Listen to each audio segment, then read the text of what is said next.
Deux amis se rendent à tour de rôle l'un chez l'autre pour découvrir les objets culturels posés sur l'étagère.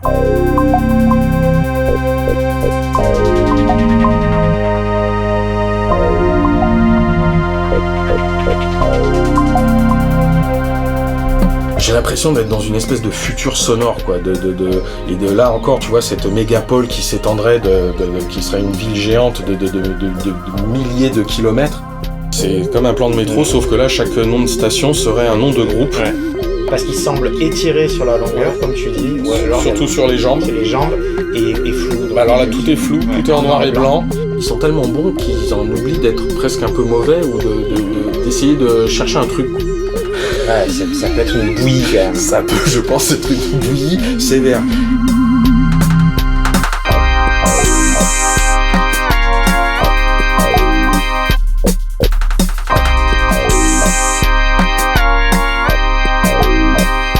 À coup de perruques peroxydées, de choucroute. C'est plus tout. La new wave que la no wave qui marche.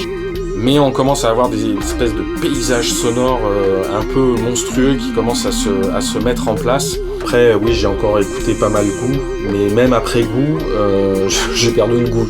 Je rentre dans cet album comme dans un film, en fait, ou comme dans un livre. Ils sont allés très loin très vite quand même aussi.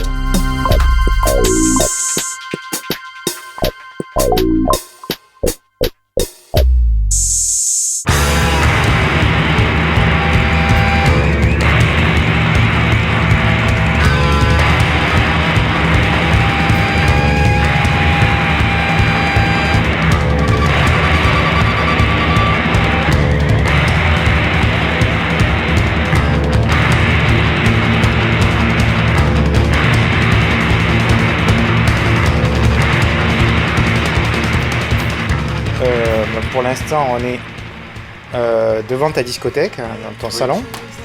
C'est ça. Bon, j'ai déjà sorti l'objet du débit. Ok, je le connais un peu. Tu le connais un petit peu. Tu veux dire, tu dis le titre ? C'est un 33 tours, simple ou double ? Double. Double. Bien sûr, double. Ça va être très important dans notre histoire. D'un groupe qui s'appelle Sonic Youth. Et l'album, c'est Daydream Nation. Avec une très belle pochette. Oui, on va parler de la pochette aussi. On en parle peut-être là-bas. Ok. Ce sera plus simple. On va passer à ton atelier pendant que tu prends des documents. On va parler de Sonic Youth Daydream Nation. Jusqu'à quelques jours, je savais pas encore de quoi on allait parler et enfin même si ça me taraude depuis quand même pas mal de temps.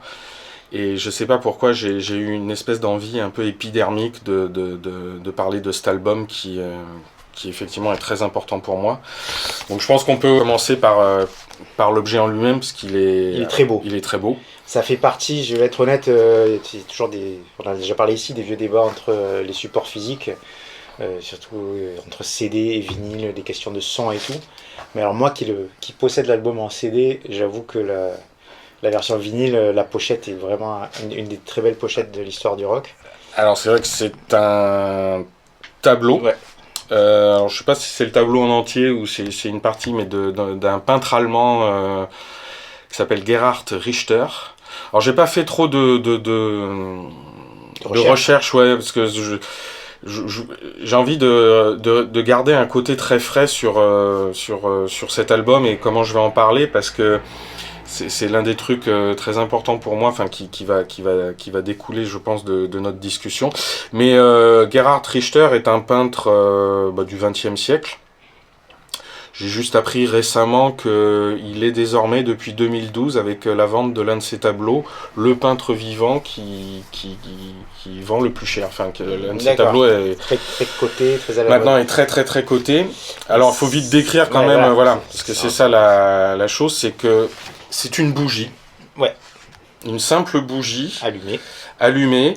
Peinte, évidemment, dans un style très réaliste. Hein. Oui, c'est une période de Richter, parce qu'il fait beaucoup de tableaux abstraits, mais il a fait beaucoup de tableaux au début de sa carrière, de séries, où il peint des bougies, où il peint des crânes, et de manière vraiment très réaliste. Moi, honnêtement, la première fois que j'ai eu l'album entre les mains, je croyais que c'était une photo. Après, c'est en regardant les crédits que j'ai... Exactement, mais en plus c'est parce que tout ce travail-là, il travaille d'après photo.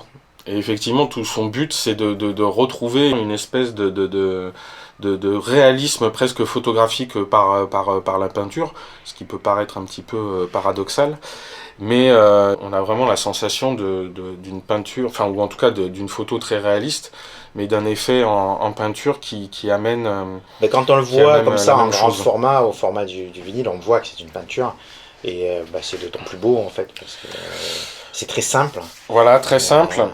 Surtout avec la bougie, on voit pas la base de la bougie, mais on en voit une bonne partie avec la flamme au-dessus qui a l'air aussi de vibrer comme ça. La peinture, il le travaille avec une espèce de modelé comme ça qui effectivement fait... on a presque l'impression à un moment qu'on va voir la flamme s'animer. Et la bougie en elle-même, elle est sur un fond vert. Là aussi, il y a un modelé de peinture qui est très doux. Et qui donne une sensation un peu d'apaisement, de recueillement. Il y a un côté aussi très triste dans cette pochette. Oui, puis il y a quelque chose qui est assez étonnant. Moi, je suis pas super calé en peinture, mais ça évoque quand même des peintures assez classiques, Tout à fait. du figuratif, très, puis pas loin des Les natures mortes, voilà. exactement. Pour un groupe, on pourra en parler après, mais pour un groupe qui n'est pas réputé pour son classicisme. Et alors exactement, c'est ça. Alors évidemment, au-dessus, donc en haut, on a Sonic Youth et Daydream Nation. Et là, effectivement, on sent qu'il commence à y avoir une espèce de dichotomie qui commence à se mettre en place. Oui, il y a une police qui fait une espèce d'effet de... Alors c'est une espèce de trame, mais qui fait un effet de flou en fait. Exactement, ouais. Qui contraste avec la netteté de la peinture. On peut dire, enfin, vu que c'est... On peut déjà en parler, que c'est un groupe où les guitares et la forme classique du rock, guitare, basse, batterie, est très très présente. On a déjà effectivement l'impression dans le titre et dans la police utilisée que ça va vriller quelque part et que les oreilles cette fois vont saigner. Quoi. Il y a, alors c'est ce qu'on appelle, comme c'est un double, ouais, il y a, alors ça c'est important. Ce qu'on appelle un gatefold, pour parler en bon français, c'est-à-dire la pochette qui s'ouvre. Voilà, on ouvre le double LP. Et là, on a une photo sur les deux pages, enfin on va dire les deux, voilà, comme les deux éléments de la pochette, quoi. On a effectivement le groupe. Alors c'est quasiment sûr qu'ils sont photographiés à New York, puisque effectivement là, ça va être très important pour Sonic Youth. C'est un groupe new-yorkais par excellence. Et puis dans là, un environnement très urbain. Très urbain, on voit juste des graffitis sur la gauche, sur un mur. On a des rideaux de fer. Des rideaux de fer baissés. On doit et être une lumière jaune qui ressemble à une lumière de lampadaire. Je ne sais pas si la photo a été trafiquée, mais... Et on voit les 4 membres du groupe. Ouais. Kim Gordon sur la gauche, Lee Ranaldo après, Steve Shelley et Thurston Moore. Et alors il y a aussi une espèce d'effet de flou parce que Thurston Moore, qui est complètement sur l'extrême droite de la photo, pointe l'objectif du doigt, mais pointe avec son doigt tellement près et quasiment avec sa main tellement en gros plan qu'elle en devient complètement floue et elle lui mange une moitié de visage et un bout de son corps. Donc là encore, il y a à l'inverse de la pochette qui ferait presque une notion de recueillement. Là, cette fois, on sent déjà qu'il y a des éléments de dissonance entre le milieu urbain un peu agressif, les graffitis, cette espèce de gros flou, et puis cette prise sur le vif. Le groupe a l'air complètement... Enfin, je veux dire, c'est une photo prise rapidement, quoi. Ouais, y a pas elle est posée, mais elle n'est pas étudiée. Non, voilà. On sent que c'est pas la séance photo, genre les gars. Ça n'a pas duré des heures. Et sur tout le bas de la double page, de la double pochette, sur le côté gauche, en bas, on a effectivement la liste des chansons. Sur laquelle on reviendra, je pense. Ouais, sur laquelle on reviendra. En même temps, alors je pense qu'il faudra y revenir en détail sur pas chaque chanson peut-être, parce que ça serait peut-être un peu présomptueux. Mais déjà, je pense qu'on peut dire que quand même sur la face 1, il y a 3 morceaux. Ouais. Sur la phase 2, il y a 3 morceaux. Sur la phase 3, il y a 4 morceaux. Et, 3, oui. Et sur la phase 4, il y a un morceau et après, il y a une espèce de trilogie. Okay. Et ça dit déjà beaucoup de choses. Ça dit une chose, c'est que les morceaux sont longs. Exactement. Et pour Sonic Youth, ceux qui aimaient déjà Sonic Youth se disent quand même déjà là, rien qu'en ouvrant l'album, on se dit oulala, il est en train de se passer quand même quelque chose. Ils n'étaient pas spécialement connus pour faire de la musique en format court, ça n'a jamais Pop, été pop, ou même si c'était un peu noise, comme on va vite le dire, ils avaient quand même une tendance à faire des morceaux qui pouvaient aller au-delà de 3 minutes, 4 minutes, 5 minutes. Mais là, effectivement, ce qui se cache, c'est qu'on va même aller au-delà de ça. Faut dire aussi que quand même la notion de double album était... Alors là aussi, à de rares exceptions près, était plutôt l'apanage de groupes qui étaient, disons dans les années 70, qui étaient plutôt genre Led Zeppelin, ou tout ce qui était rock, aussi progressif. Ouais, des fois avec des morceaux qui faisaient une face, avec des morceaux très complexes. Voilà, ou là aussi des morceaux aussi en 3 parties, puisque souvent c'était pas forcément un morceau qui était très très long, mais c'était même 3 petits morceaux qu'on collait quand même ensemble d'une manière un petit peu artificielle, en travaillant à peine l'enchaînement, mais il fallait déjà, la musique rock essayait de se donner entre guillemets un petit peu parfois des lettres de noblesse en voulant rivaliser un petit peu avec un côté opératique, quoi, faire entre l'opéra, le jazz, voilà, la musique etc. savante. Et là, sentir qu'un groupe comme Sonic Youth se lance un petit peu là-dedans, ça donne, disons, des informations qui vont être importantes et qui, je pense aussi, qui traduisent le fait que Daydream Nation est effectivement à marquer d'une pierre blanche. Il se passe beaucoup de choses dans cet album. Et pour terminer sur les informations qu'on a en blanc dans une typo aussi qui est un petit peu dure comme ça là, qui rappelle un peu des trucs gothiques. Exactement. C'est à la limite du gothique. Voilà, un petit gothique simplifié quand même, mais voilà, ça, on sent que ça va imprimer quelque part dans la peau là, ça imprime sur la pochette et ça va. Donc après on a toutes les infos, mais alors là aussi il faut un petit peu les traduire. Alors on va commencer par la première, même si on y reviendra plus tard. Produit par Sonic Youth et Nicolas Sansano. Nicolas Sansano, là ça pouvait faire, disons, ça pouvait surprendre les gens parce que c'est quelqu'un qui est surtout connu pour avoir enregistré des groupes de rap. D'accord, je ne connais pas ce producteur, tu vois. Eh ben, alors, si, tu le connais, parce que tu as quasiment... Tu as tous ses disques. Tu as tous ses disques, hein. Public Enemy, Run DMC, la totale. Mais on va y revenir plus tard. Et si, je te jure, c'est ça le truc de dingue, mais c'est ça qui est de très très chouette dans Run DMC, je pensais que c'était Rick Rubin qui avait mais il y a lui aussi en tant qu'ingénieur ou producteur, et ça a été enregistré justement au Green Street Recording, qui est un studio de New York, où justement a eu lieu toute cette révolution rap. D'accord. Alors on va voir comment un groupe de noise de blanc se retrouve là-dedans. Ce qui est très important aussi, même si c'est un point météo, l'album a été enregistré en été, pendant l'été 88, qui a été un été très très chaud, et je trouve que la photo là traduit cette espèce, et je sais pas pourquoi ça me touche à ce point-là, mais j'ai l'impression que je sens cette chaleur instantanément en ouvrant l'image. J'y suis avec eux, et ça va expliquer là aussi beaucoup de choses sur le... On peut dire honnêtement qu'on est tous les deux quand même assez fascinés par le New York des années 80, de la fin des années 70, des années 80, et que ça, il y a une résonance, même si c'est plus tardif, il y a une résonance avec ça quand même. Exactement. Mais c'est vrai qu'il n'y a pas longtemps, on a quand même parlé de Lizzy Mercier des Clous qui était. Et on va peut-être après commencer rapidement par ça, parce que ça serait comme une espèce de fil rouge, des fois peut-être dans nos entretiens. Mais Sonic Youth, pour moi, traduit la suite de tout ça. On va peut-être vite y revenir après. Et juste pour terminer, il y a donc effectivement la mention, entre autres aussi, donc des peintures de Richter, puisque la 4e page de la pochette est encore un tableau de Richter, une autre bougie. C'est un autre tableau en fait. Oui, c'est pas 2 détails du même tableau. Non, tu vois, il y a alors c'est le même titre, mais c'est pas la même année. C'est parce que ça fait partie de sa série des bougies. D'accord. Ok. On peut dire que face au CD ou à Spotify, ils ont perdu la partie, quoi, parce que c'est vraiment un très beau double album. Quoi. C'est-à-dire que moi, pendant longtemps, j'ai été comme toi, je n'ai eu accès à cet album que par le CD. Mais c'est vrai que par contre cet album-là, je l'ai racheté il n'y a pas longtemps, parce que pendant très longtemps, on ne pouvait plus trouver le 33 en vinyle, on ne pouvait plus le trouver. Ou à des prix alors voilà, et là évidemment celui-là est neuf, mais j'ai vu que c'était commercialisé, j'ai foncé au magasin le plus proche où je pouvais l'acheter, et je me suis pas posé de questions, parce que pour moi c'est un rêve presque de l'avoir, et effectivement dans ce format-là.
Je pense qu'on peut encore pousser le bouchon un petit peu plus loin. Parce que je crois qu'il y a encore un petit élément, je sais plus. Ah oui, il y a une espèce de poster à l'intérieur. Alors, il y a un poster.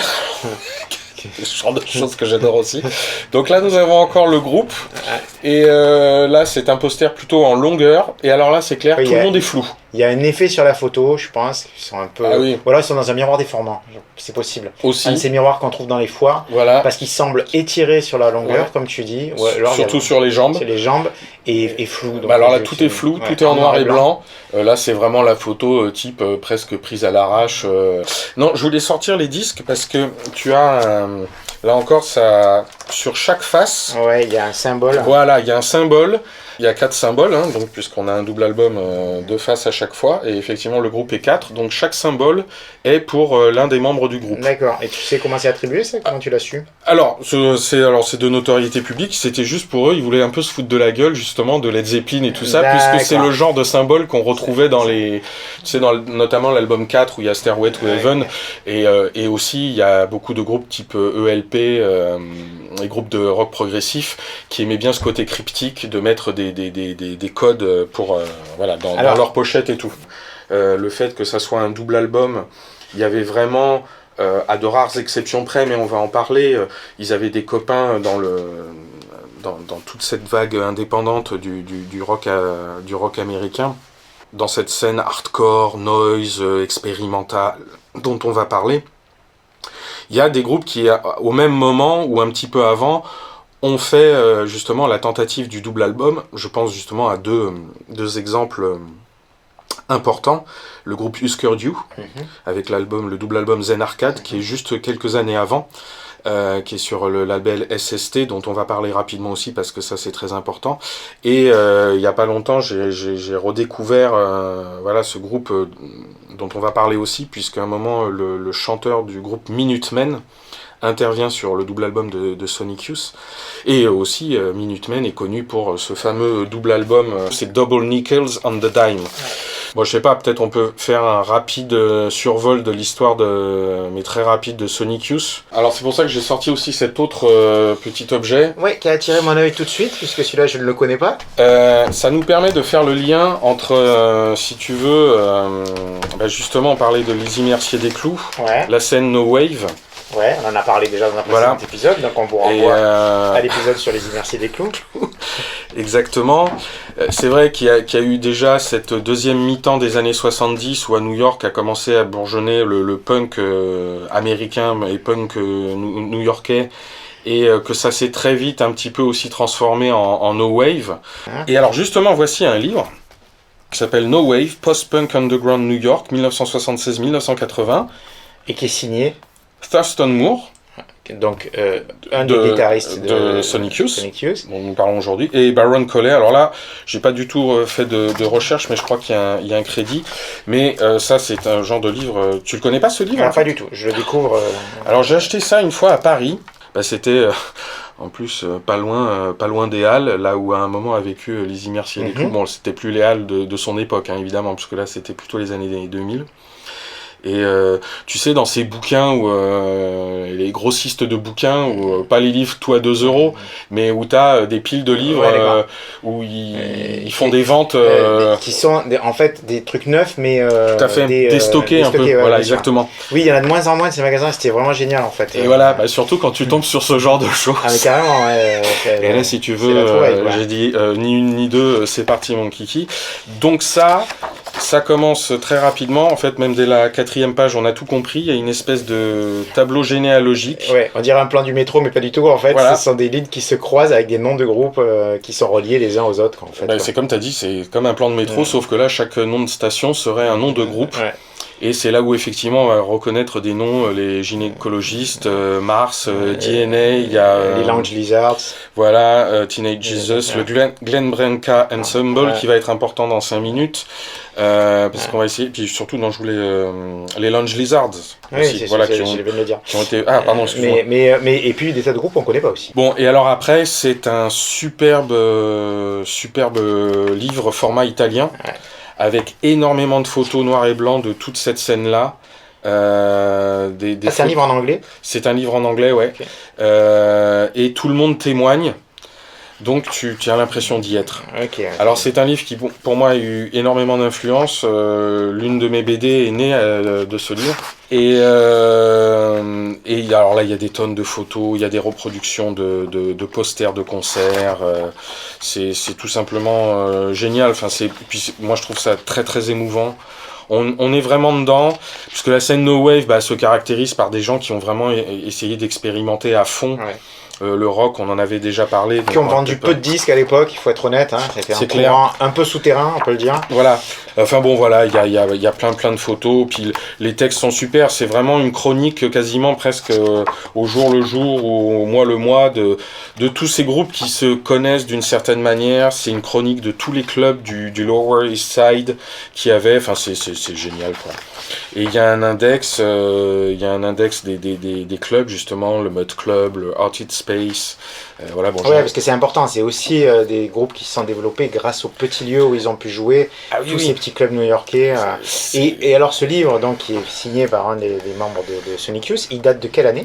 Alors l'année, je ne sais plus du tout, mais on va regarder ça. Là, c'est 2008. C'est bien, c'est donc je le sors juste parce que. Pour faire rapide, le Sonic Youth est né en 81. En fait, eux sont un peu, je pense, des vrais enfants de la No Wave, parce que le témoignage émouvant de Sir Thurston Moore, c'est que lui, là-dedans, je crois que peut-être qu'il y a une photo où on le voit. Lui, là, à cet âge-là, il est dans le public, juste. Voilà. Il va commencer à toucher de la guitare et tout ça, mais il est encore au stade où il est dans le public. Effectivement, Sonic Youth naît juste 1 an après. Ils font un concert au CBGB, d'ailleurs.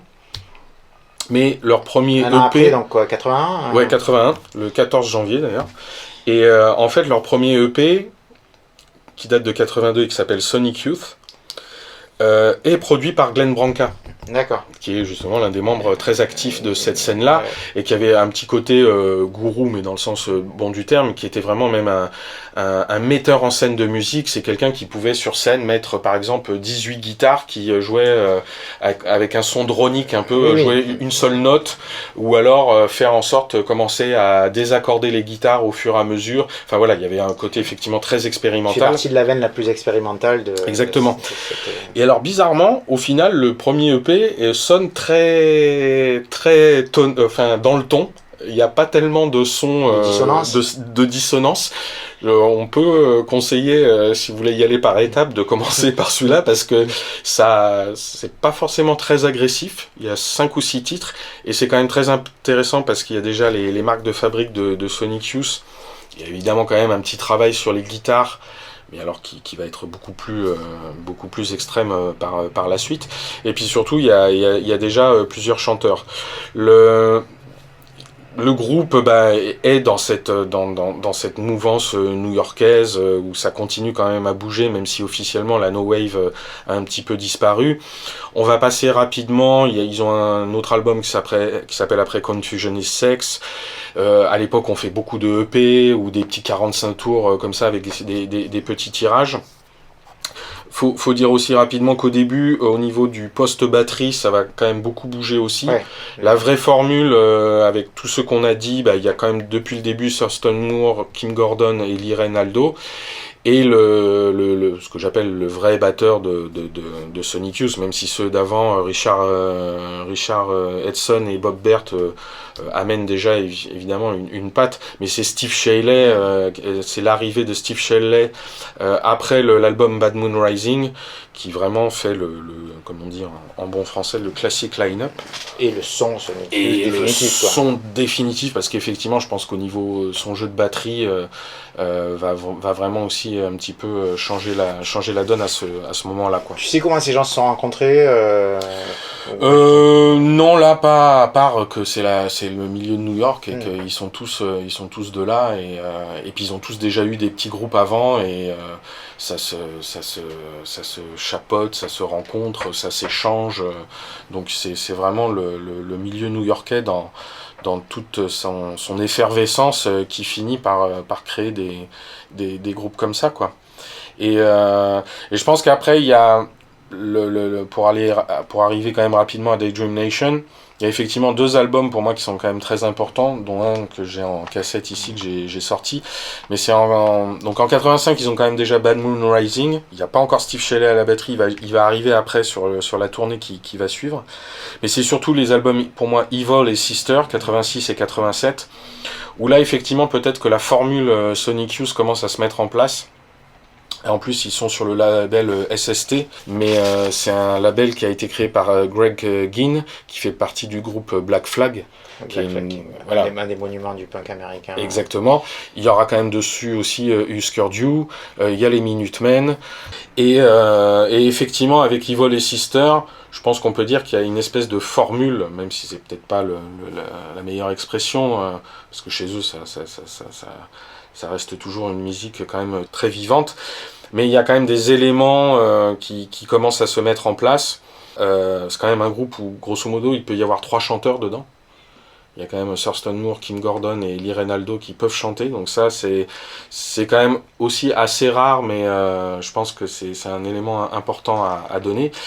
Et effectivement, alors au niveau musique, pour le décrire, on pourrait être dans le hardcore, dans le noise, dans une espèce de post-punk, mais on commence à avoir des espèces de paysages sonores un peu monstrueux qui commencent à se mettre en place, avec de plus en plus, alors là, autant ça n'était pas probant sur le premier EP, autant effectivement la marque de fabrique un petit peu quand même de Sonic Youth, c'est qu'est-ce on peut trafiquer avec une guitare, une basse, et essayer de pas la faire sonner et surtout de pas l'accorder normalement et de pas la faire sonner normalement. Oui, c'est vraiment une espèce de...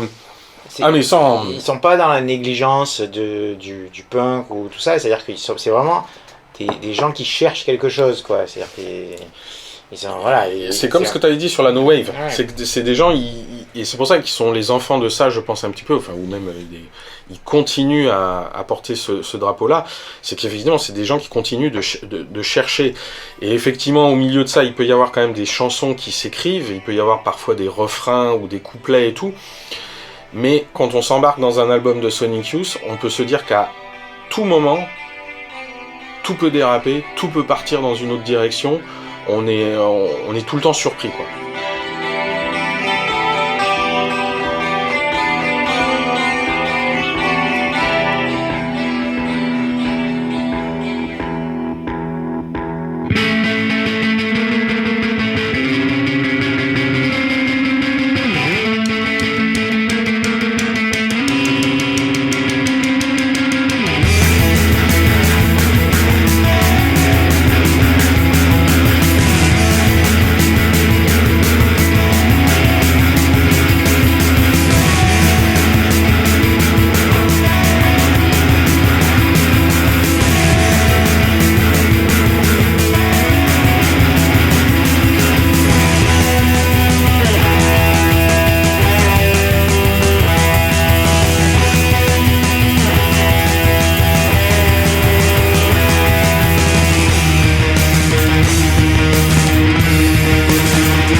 Dans Daydream Nation, pour moi, c'est vraiment l'équilibre parfait. Mais il y a toujours une capacité, soit à arriver à gérer les sons qui sont pourtant d'une dissonance absolue et à en faire quelque chose qui finit par être audible, soit des fois arriver à faire quelque chose de parfaitement presque doux, hypnotique, entêtant, et en même temps en provoquant quand même aussi une forme de malaise, parce qu'on sent qu'on est soit dans une espèce de rêve mais qui à tout moment va retourner dans le cauchemar, soit parce que l'ambiance qui est décrite est quand même aussi parfois assez malaisante, quoi. Et avec parfois des choses très simples. C'est des gens qui sont autant amoureux de l'expérimentation que de la pop parfaite, même si eux ils écrivent pas des chansons pop au sens premier du terme, c'est pas ce qu'ils font, mais parfois ils sont dans une espèce d'efficacité, voilà, c'était ça le mot que je cherchais. Dans leur carrière, il n'y a pas que des morceaux longs, il n'y a pas que des morceaux... Dans Sister, on l'a ça aussi. Par exemple, Beauty Lies in the Eye est un morceau où c'est Kim Gordon qui est sur une espèce de mélodie toute douce. Effectivement, là, il n'y a rien qui va faire saigner les oreilles et tout. Et effectivement, c'est quasiment de la, on va pas dire la pop cristalline, c'est pas non plus les Beach Boys et tout, mais il y a un côté, c'est comme tu disais tout à l'heure, de toute façon, c'est des gens qui ont des oreilles comme ça et qui écoutent absolument de tout. À un moment, juste avant Daydream Nation, ils font une espèce d'album concept autour de Madonna. Voilà, exactement. Où justement ils font venir déjà Mike Watt, le bassiste de Minutemen, qui malheureusement a perdu son guitariste Dee Boon dans un accident tragique. Et là encore, comme c'est une scène où tout le monde se connaît et tout, il y a un moment, ça fait 1 ou 2 ans, je crois qu'il fait plus de musique, et ils vont carrément le chercher pour lui dire il faut que faut que tu joues et tout, voilà. Et ils le greffent un petit peu sur ce projet-là, où dedans aussi tu as une reprise de Addicted to Love de Robert Palmer, qui est l'espèce de gros tube MTV 1985, qui pour un groupe de cette obédience de ce milieu-là, c'est comme, enfin, je pense que tout le monde a toujours quand même beaucoup aimé ce morceau, même s'il avait une imagerie au niveau du clip qui pouvait être pris dans différents sens, mais ça représente, c'est le tube de l'année 85, ça a été numéro 1, c'est le top de la carrière de Robert Palmer, et là c'est la synthèse parfaite entre le pop et le rock, fait avec les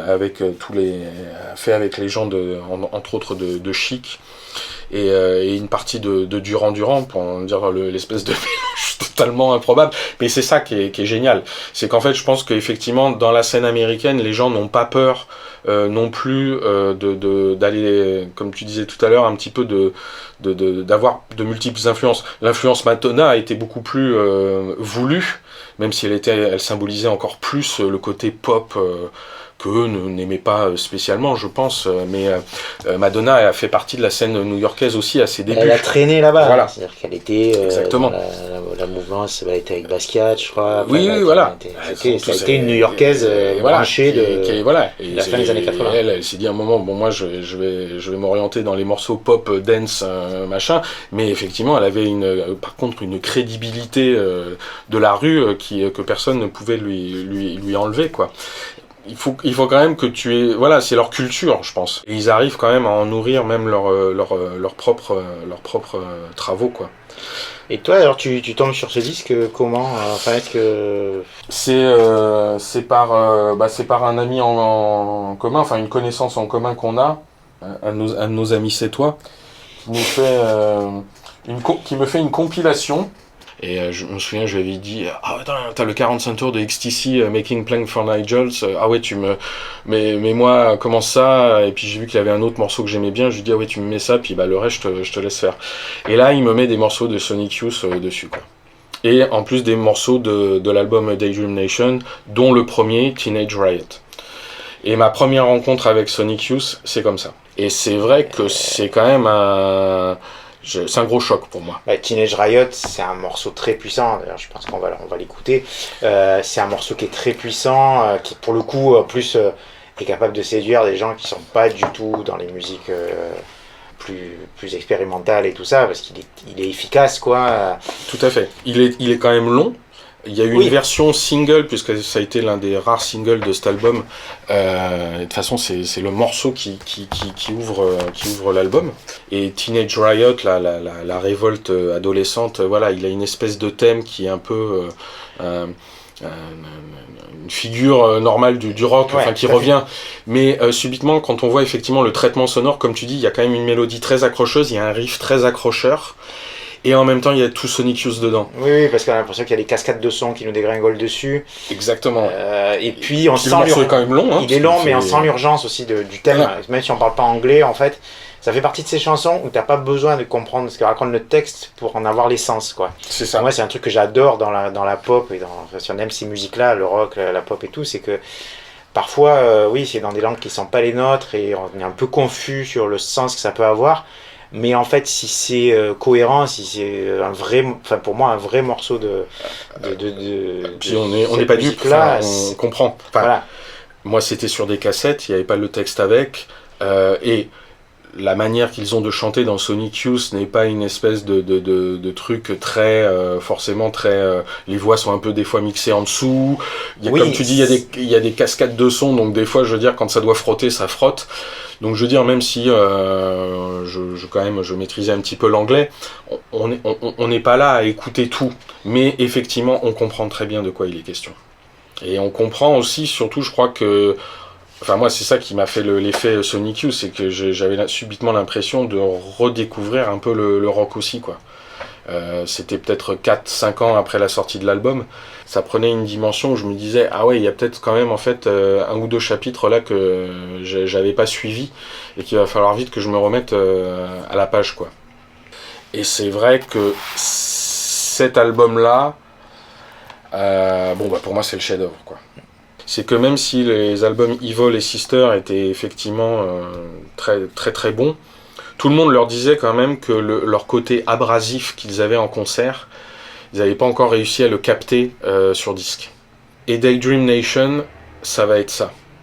Ça va être, ils vont vraiment se dire comment on va faire pour capter ce côté effectivement assez violent qu'ils ont sur scène, et surtout cette capacité qu'ils avaient sur scène à partir d'un motif sonore et à commencer à créer une tapisserie sonore, à tomber dans un morceau, à jouer le morceau, à en sortir pour ressurgir ailleurs. Et effectivement, on est dans une espèce de spectacle total. Et en plus, effectivement, il faut savoir que visuellement, sur scène, Sonic Youth, alors c'est pas les costumes, c'est pas les lumières, personne qui descend du plafond et tout. Par contre, effectivement, ils ont toujours eu une bardée de guitare, mais où de temps en temps sur les guitares il reste plus qu'une corde, 2 cordes, 3 cordes maxi.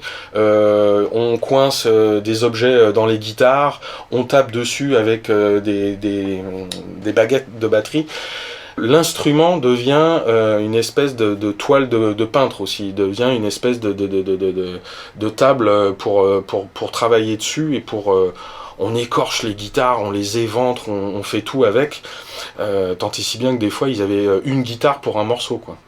Oui, ça rejoint les comportements qu'on a pu évoquer justement à propos de la no wave et de la manière dont Lizzy Mercier-Desclous aussi abordait la guitare. Sauf que eux, je pense qu'elle, ça a été un objet à un moment, à une période de sa vie. Eux, c'est vraiment emblématique de leur son et c'est vraiment un outil qu'ils vont approfondir d'album en album, de morceau en morceau.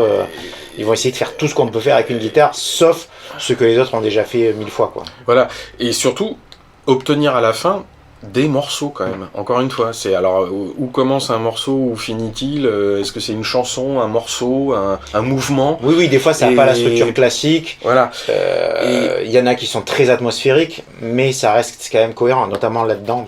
Et ils ont, en fait, avant d'aller enregistrer l'album, pour une fois, ils se sont dit justement pour capter ce qu'on fait en fait sur scène, ils ont passé, je crois, 3 ou 4 semaines à faire que des concerts, mais à ne jouer que les morceaux qu'ils allaient enregistrer.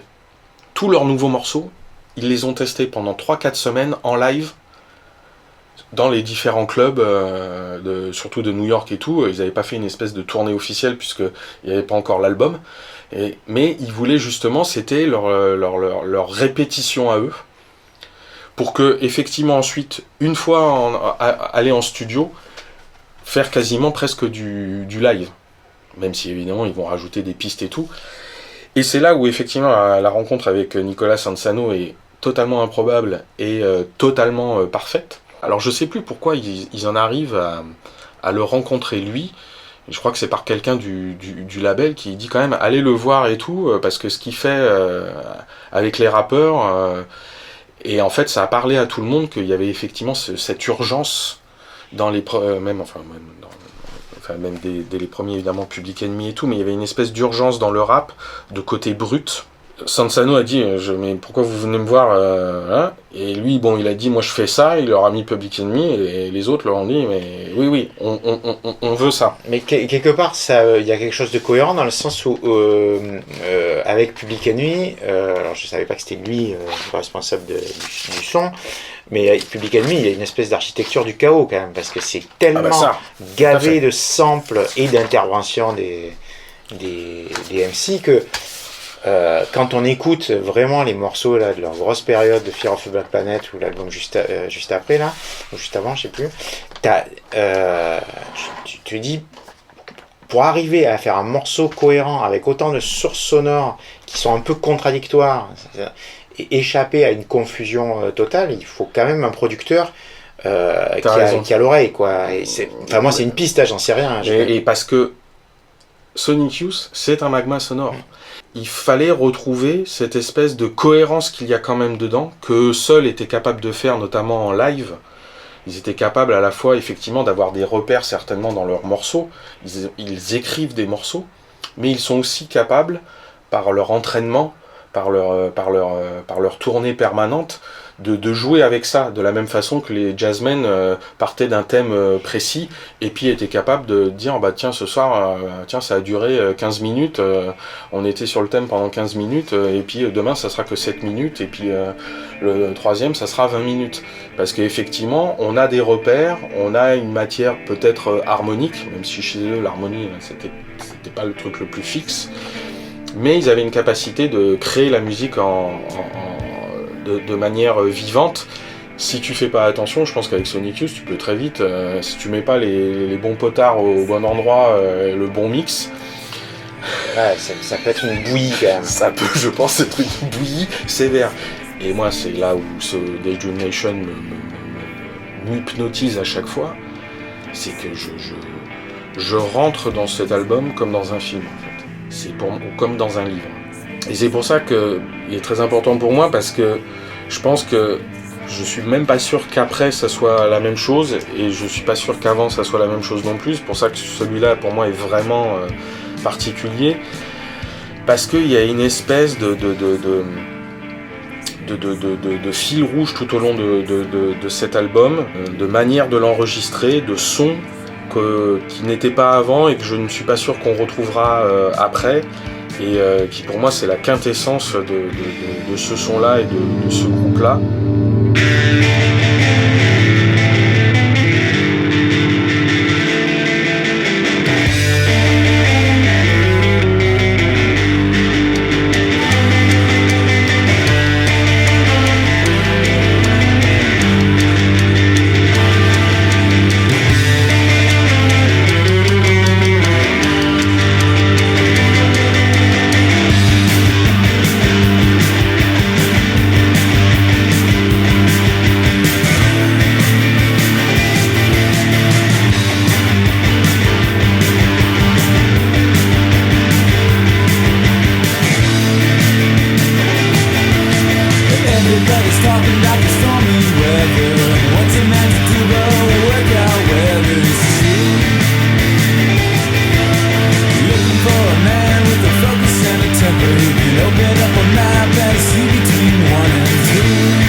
ça a été le premier album aussi où ils ont changé encore une fois de label parce qu'il y avait des problèmes avec SST. Et ils se sont rendus compte en faisant les premières tournées en Europe et tout que en fait leur album était distribué nulle part, donc ils avaient un peu les boules. Et ils ont été sur un label un petit peu plus gros qui s'appelait Enigma et qui était distribué par une grosse maison de disques. Geffen alors Geffen c'est après. Là c'était EMI je crois, juste le temps de cet album-là. Et après, oui, pour l'album Goo suivant, ils vont être sur Geffen. Goo qui sera leur album, on va dire pop, même si c'est pas le mot attribué, mais disons leur album le plus facile d'accès. Voilà. Où le succès va arriver, toute proportion gardée. Oui, beaucoup plus. J'ai essayé de chercher ça parce qu'ils enregistrent donc pendant l'été 88. Ils font quasiment 3 semaines d'enregistrement. Quasiment avec le mix, ça fait 1 mois, et c'est $1000 par jour. Donc ça fait quand même du $30 000 de budget, ce qui pour un groupe comme eux... alors je sais pas je pense pas qu'ils ont sorti les sous tout seuls, et je pense que là le label était un petit peu plus important et tout, mais pour eux, même eux, ils leur disent c'était notre premier disque, pas bon marché quoi. Mais voilà le résultat quoi. Oui, surtout qu'à l'échelle d'aujourd'hui, $30 000 pour un album, c'est pas... Non, c'est pas énorme. C'est pas énorme. Mais pour eux, le circuit d'où ils viennent, voilà. Et tout ça, c'était considérable. Là, j'étais assez, dit ouais quand même. Et c'est ça. Et donc tout converge. Ils ont quand même là une espèce de budget. Ils ont ce mec qui est pas du tout dans leur champ musical, mais qui est effectivement, je pense, le type absolument parfait pour enregistrer ce chaos ambiant. Et puis bon, le groupe là, ils ont une espèce pour moi de setlist de chansons qui est juste incroyable. C'est là, on a parlé de Teenage Riot. Sur Silver Rocket, si je dis pas de bêtises, il y a plus Kim Gordon qui chante, parce que c'est ça qui est beau, je trouve, c'est que c'est l'album aussi où on entend vraiment le timbre de leur voix, les trois là, d'une manière Kim Gordon qui est la bassiste et donc qui chante certains morceaux. Et, qui a un phrasé très particulier, qui a un phrasé qui est là, qui est aussi un petit peu proche des fois du rap dans une forme de chanter parler, et Lee Ranaldo aussi le fait aussi. D'ailleurs sur l'album suivant, elle fera un duo avec, il y aura Cool Kiss qui viendra faire une intervention. Voilà. Mais je me souvenais pas que c'était elle qui chantait celui-là, tu vois. Mais bon, moi après je l'ai pas réécouté récemment. Sur certains morceaux aussi, des fois il y a 2 chanteurs. Hein. Alors The Sprawl, j'adore parce que là ça y est, ça commence, on finit la phase 1 dans une espèce encore. Là, de toute façon, les 3 premiers morceaux, chacun fait quasiment Teenage Riot et The Sprawl, c'est du 7 minutes. Hein. C'est-à-dire que là, en plus, ça commence à partir sacrément dans le délire. Hein. Et là, évidemment, on revient à ce qu'on disait, hein, c'est pas du délire technique, tout ça machin. Ah oui, là, non, il faut imaginer. C'est pas des solos de virtuoses. Ah non, non seulement c'est pas ça, mais tout de suite, on est dans un paysage, quoi. Tout de suite, on est dans une espèce de narration. The Sprawl fait référence, par exemple, à William Gibson, l'auteur de science-fiction. Il utilisait The Sprawl, c'était pour lui une méga ville qui s'étendait de Boston à Atlanta. Ça m'étonnait que tu n'aies pas fait de référence à la science-fiction. Et ben voilà. Et il y a un autre morceau aussi où ils font de nouveau, et là c'est dans le Neuromancer, c'est dans Hey Joe, un morceau Hey Johnny. Hey Johnny, Hey Joe, c'est pas eux. Non. Alors, parce qu'ils disent après que Hey Johnny, où chante là cette fois Lee Ranaldo, qui est l'un de mes morceaux préférés de l'album, ça fait et référence à Johnny Mitchell et à Hey Joe. Bon, ça j'ai jamais très bien compris pourquoi. Mais de nouveau, il y a une ligne de texte qui fait, qui est carrément, qui fait référence à William Gibson. Et moi, je trouve que c'est un album, oui. J'ai l'impression d'être dans une espèce de futur sonore, quoi. Et de là encore, tu vois, cette mégapole qui s'étendrait, qui serait une ville géante de milliers de kilomètres. Mais là, tu la sens, tu l'entends, quoi.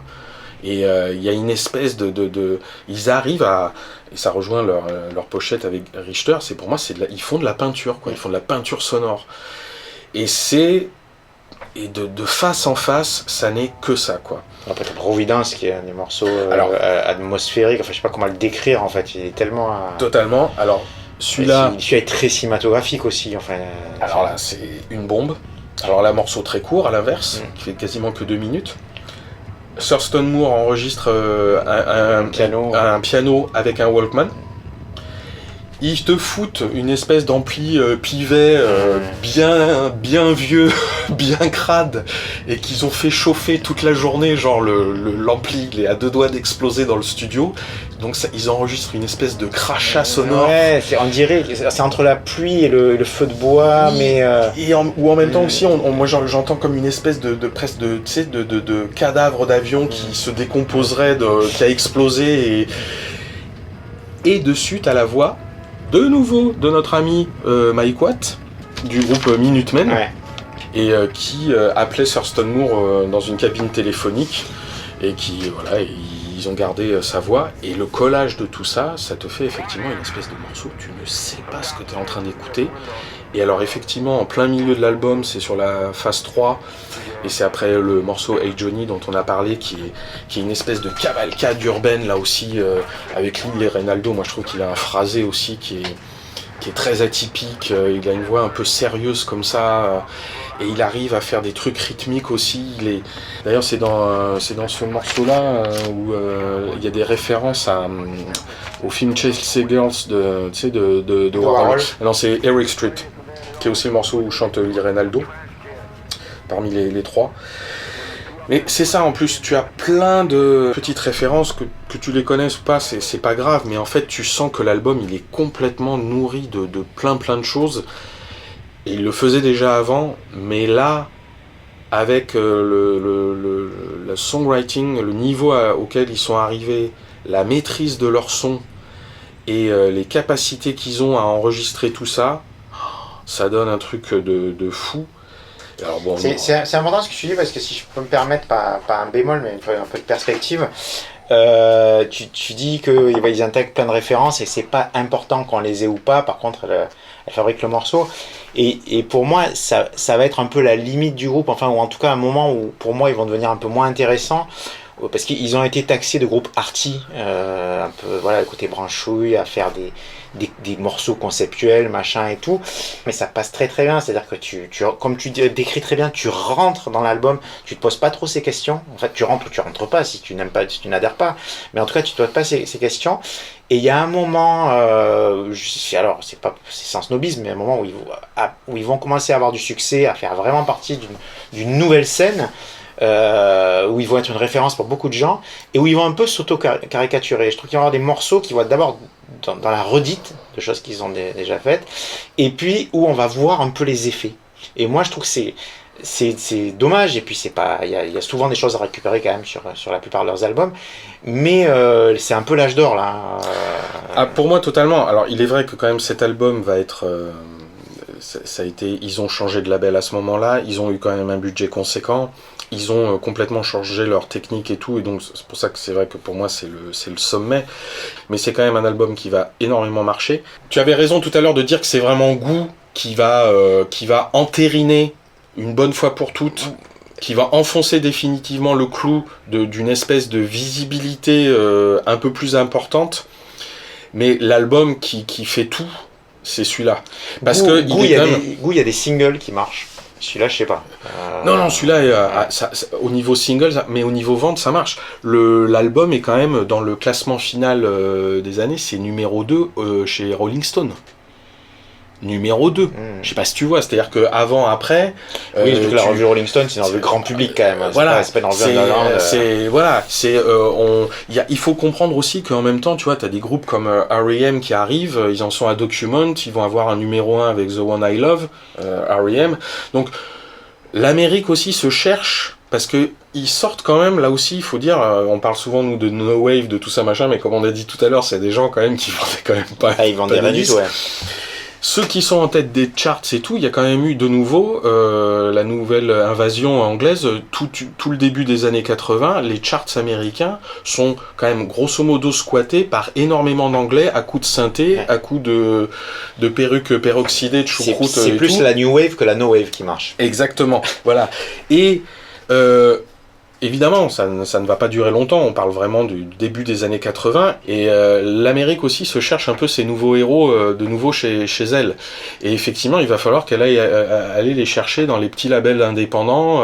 Beaucoup de ces groupes-là vont être signés sur des grosses maisons de disques. Même Uskurdiu, qui est pas le plus avenant au niveau aussi sonore, a été l'un des premiers. Là encore, Bob Mould a été un peu précurseur de tout ça. à être signé, je sais plus sur quelle maison de disques, mais grosse maison de disques pour la sortie de l'album Candy Apple Grey. Et tout ça pour dire que voilà, quand même, l'album Daydream Nation, non seulement pour moi c'est leur pic créatif, mais quand même c'est un album qui a été bien identifié.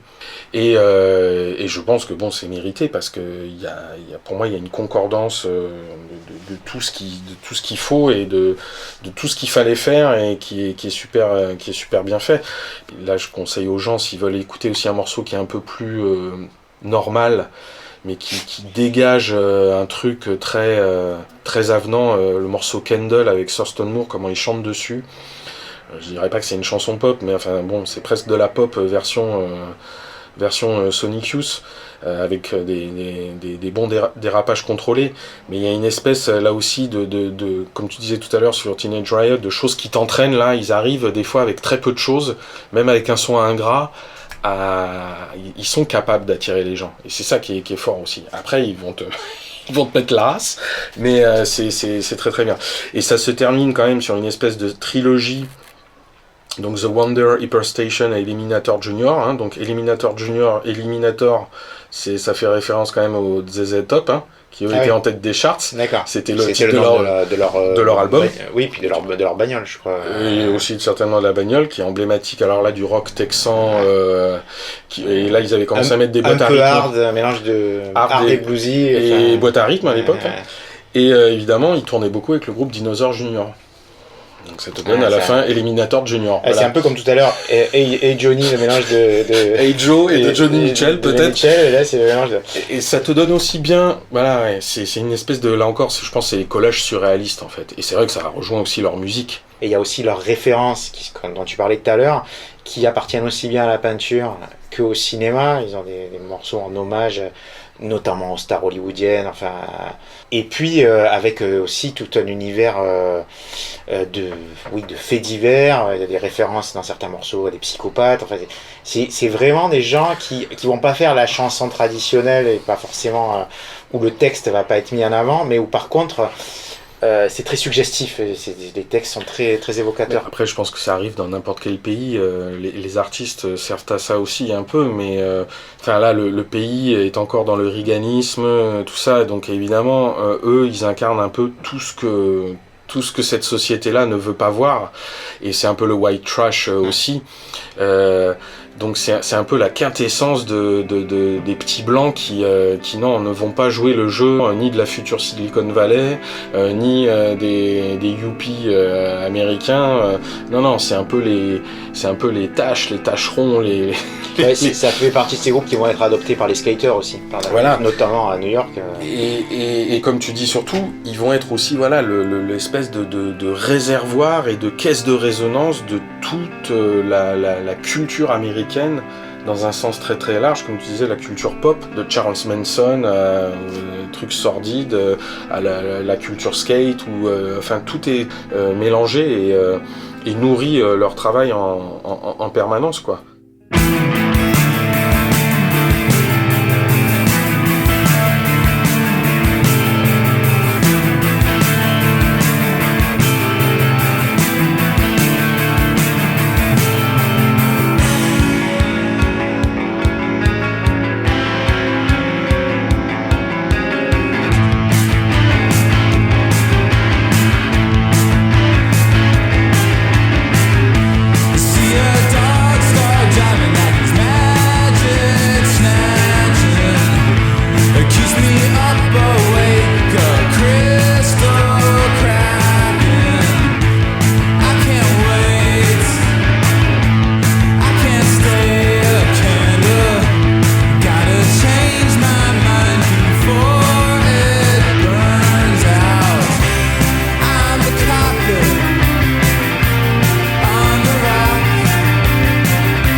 C'est pour ça que cet album, il est vraiment essentiel, quoi.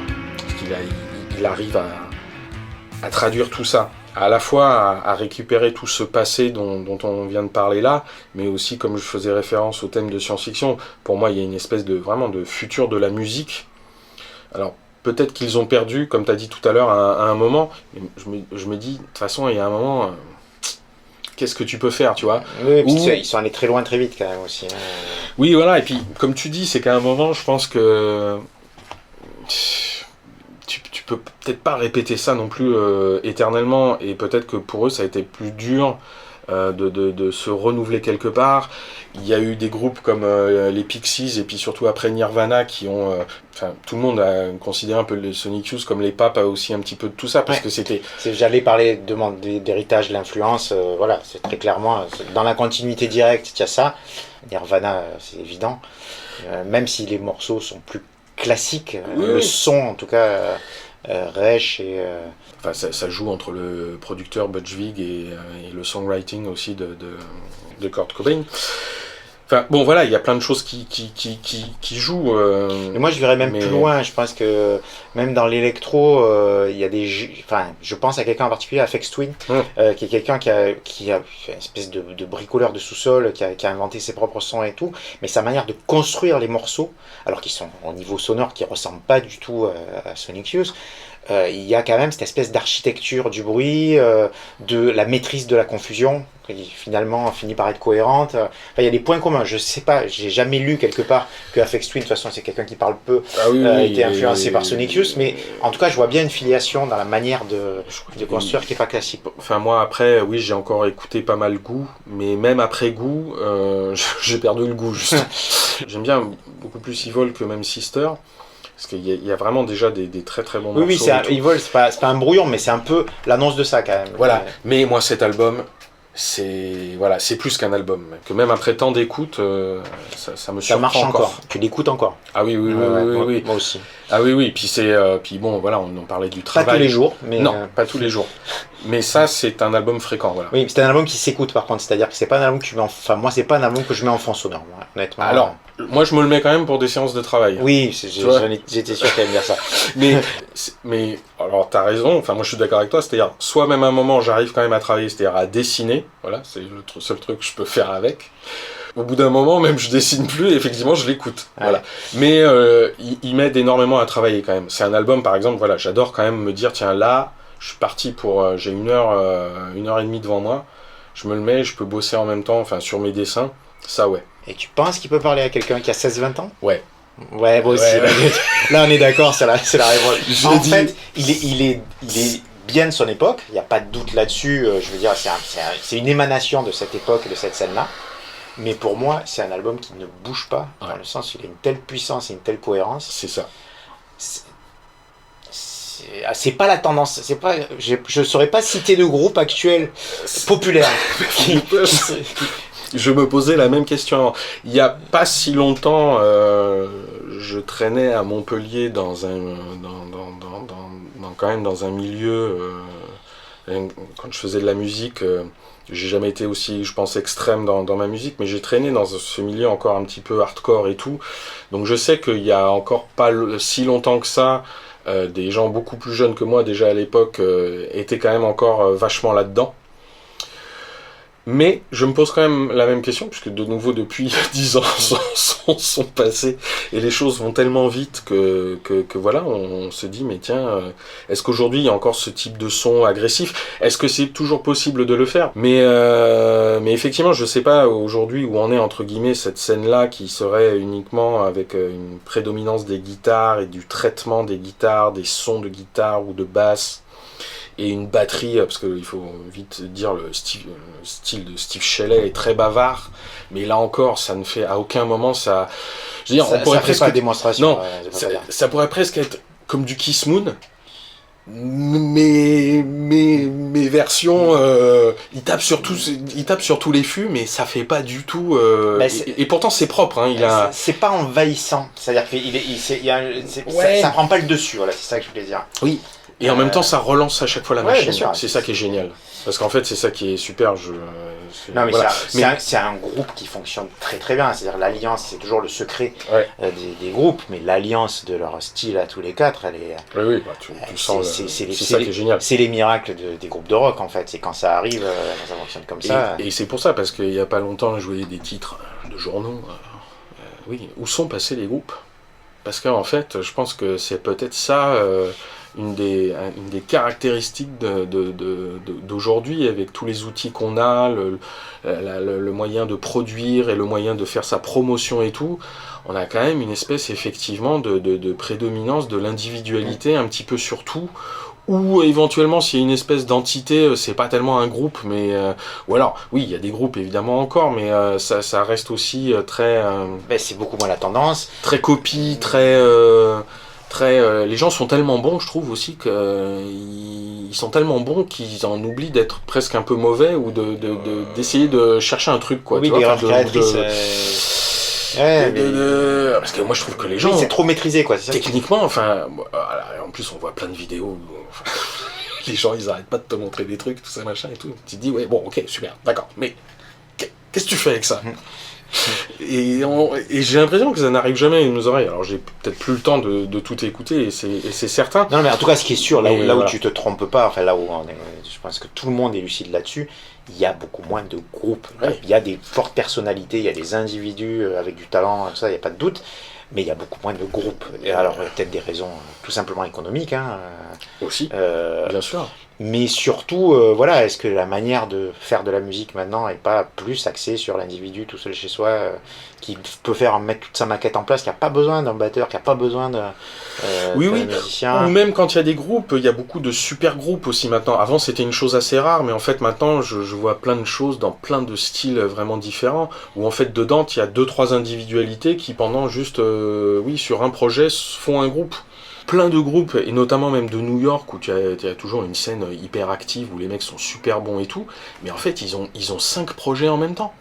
Alors effectivement, aussi, c'est pour des raisons économiques, parce que malheureusement, comme il n'y a aucun groupe qui marche, il vaut mieux faire 5 dates avec ce groupe, 5 dates avec celui-là, 5 dates avec l'autre et tout, et à la fin, tu arrives à peu près à t'en sortir en monétisant en plus des vidéos et en faisant des cours de trucs et de bidules et de machin. Mais c'est vrai que ça me manque là, ce côté, tu vois, ce côté où là t'avais l'impression que pendant un certain temps, eux, c'était comme les 5 doigts de la main, même si c'était que 4, et que ça te donnait des trucs où à un moment, oui, sur des bouts de vinyle, on t'enregistrait un document, mais qui te vrillait complètement le cerveau, quoi. Et qui faisait que tu en avais pour ton argent, et que même si j'ai jamais pu les voir live et tout, ça peut encore m'accompagner aujourd'hui, quoi. En tout cas, toi comme moi, celui-là, des fois c'est difficile de présenter ces vieux trucs à des gens plus d'aujourd'hui, plus tout ça, mais celui-là, il n'est pas difficile à assumer, quoi. Ah ouais, non, ça je pense, et puis j'aimerais vraiment que des gens très jeunes écoutent ça, oui. Parce que même s'il peut y en avoir plein qui peut-être vont être rebutés par ça et tout, je pense que même leur réaction comme ça épidermique va être intéressante, quoi. Parce que c'est ça qui est top aussi. Je pense que cette musique a encore une capacité à surprendre, à déranger, et c'est tellement à secouer, et c'est tellement rare de nos jours que tu te dis ouais, génial. Et si par contre à l'inverse, parce que moi il m'a fallu du temps aussi, là encore, ça fait partie des choses que quand j'ai eu les premiers morceaux, même si c'était Teenage Riot, enfin oui, ça passait, mais des fois ça me caressait pas dans le sens du poil, donc il a fallu que je m'habitue un petit peu, quoi. Et même que j'apprécie pleinement Daydream Nation. Mais je pense que voilà, même si en plus il y a des jeunes qui d'entrée de jeu vont être teasés par ça, excités par ça, bah alors là c'est aussi encore une bonne nouvelle.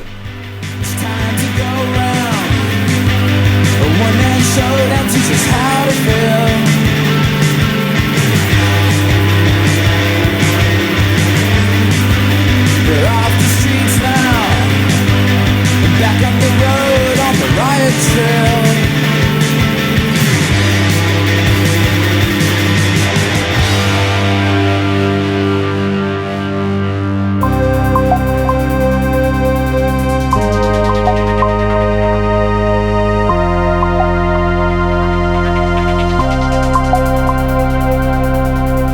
L'étagère.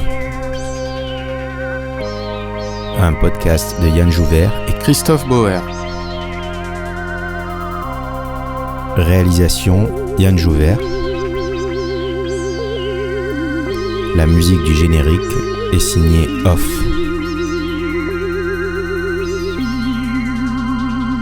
Avec des extraits des chansons Rain King, Kissability, Cross the Breeze, Teenage Riot, Providence, Candle, tout issu de l'album Daydream Nation.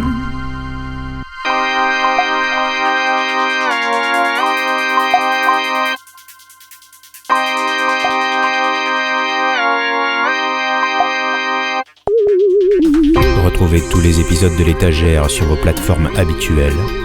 N'hésitez pas à laisser des étoiles pour faire connaître le podcast. Vos remarques, critiques et encouragements sont les bienvenus sur le Facebook L'étagère podcast.